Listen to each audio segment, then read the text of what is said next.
नमस्कार, India time news में आपका स्वागत है। Breaking news Ballia. कोविड-19 आदर्श नगर पंचायत मनियर के अध्यक्ष भीम गुप्ता का संदेश। आपको बताते चले, उत्तर प्रदेश जनपद बलिया के आदर्श नगर पंचायत मनियर के नगर अध्यक्ष भीम गुप्ता से जब बात हुई तो उन्होंने शालीनता के साथ जवाब देते हुए उत्तर प्रदेश मुख्यमंत्री योजना के तहत बिहारी मजदूरों का फॉर्म भरवाते हुए नगर अध्यक्ष भीम गुप्ता मौजूद थे।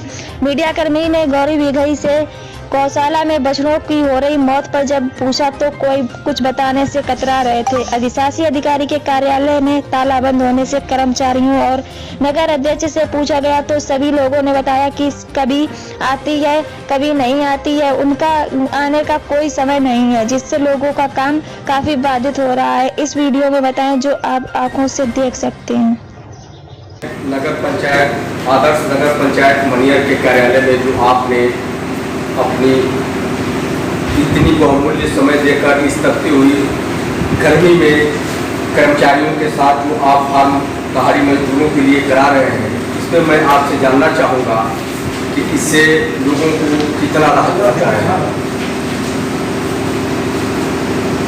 माननीय योगी जी के द्वारा निर्देशित नगर पंचायत मनियर जितने भी दिहाड़ी करने वाले लोग हैं, मजदूरी करने वाले लोग हैं, ठेला वाले हैं, रिक्शा वाले हैं, उनको सरकार की तरफ से 1000 रुपये की सहायता राशि दी जा रही है। उसी के क्रम में लगभग 500 लोगों को माननीय योगी जी द्वारा 1000 रुपये प्राप्त हो चुके हैं और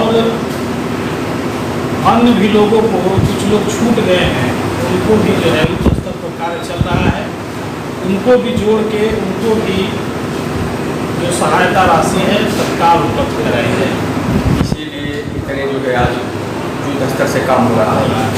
दूसरी बात एक और है, चेयरमैन साहब, आपके ही नगर से संबंधित एक गौशाला है जो गाँव सभा में पड़ता है, वहाँ बच्चों की मौत की सिलसिला जारी है और आपके यूँ साहब पता नहीं, लोगों का फ़ोन न उठाना, समय से कभी ऑफिस में न रहना, न किसी से बात करना, इस पर क्या कहना चाहेंगे आप?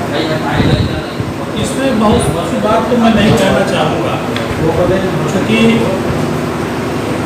किसी भी लोग अपनी जिम्मेदारी का निर्वहन ईमानदारी से करना चाहिए और गौ सेवा तो जो है ये धर्म का काम है, ये पुण्य का काम है और इस पुण्य को काम करने से युगों युगों तक पुण्य काम आएगा।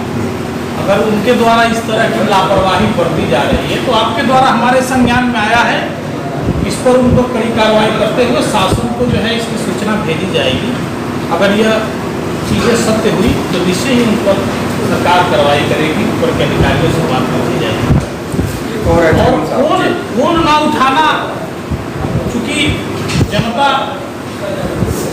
के हम सेवक हैं, हम तो दिन भर सेवा में लगे रहते हैं, लेकिन अधिशासी अधिकारी का अगर इस तरह का बर्ताव है, वो फोन नहीं उठाती है, अगर वह किसी जनप्रतिनिधि का फोन नहीं उठाती है, पत्रकारों का फोन नहीं उठाती है, जनता का फोन नहीं उठाती है, तो ये बहुत गंभीर से हुई तो निश्चय ही उन पर सरकार कार्रवाई करेगी, ऊपर के अधिकारियों से बात की जाएगी और फोन ना उठाना, चूँकि जनता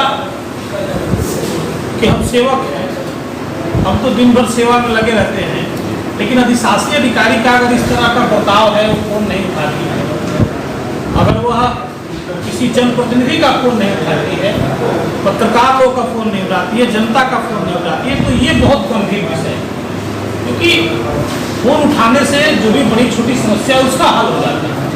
ये तो सरासर लापरवाही कही जाएगी। अगर ऐसा संज्ञान में आता है तो ये भी बात शासन स्तर तक पहुँचाई जाएगी। बहुत अच्छी बात। दूसरी बात ये है कि ये जो बच्चों की मौत का सिलसिला जो थम नहीं रहा है, आखिर ये जिम्मेदार कौन है, इस पर क्या कहेंगे? जो भी अगर इस तरह की घटनाएं हैं वाकई में, तो जो भी अधिकारी, शर्मनाक बात है, अगर सच्चाई है इस तरह के, तो कहीं से न कहीं इस तरह की बात आई है जो सच्चाई है, अगर है तो बहुत शर्मनाक बात है। ये बहुत शर्मनाक बात है जी। इस पर संबंधित अधिकारी जो गौशाला का संचालन कर रहे हैं, तो हम संज्ञान लेंगे कि आखिर क्या मामला है ऐसा मामला है, अगर यह मामला सत्य हुआ तो निश्चय ही इनके विरुद्ध कार्रवाई की जाएगी। इनके विरुद्ध ऊपर स्तर पर जो है माननीय योगी जी तक अपनी बात हो जाएगी। धन्यवाद चेयरमैन साहब, आप इसमें इस समय इस मेहनत की कड़ी में भी आपने जो समय दिया इसके लिए बहुत बहुत सब्सक्राइब करें इंडिया टाइम न्यूज चैनल और बेल आइकन दबाना ना भूलें। इंडिया टाइम न्यूज अपडेट सबसे पहले आपको मिल पाए।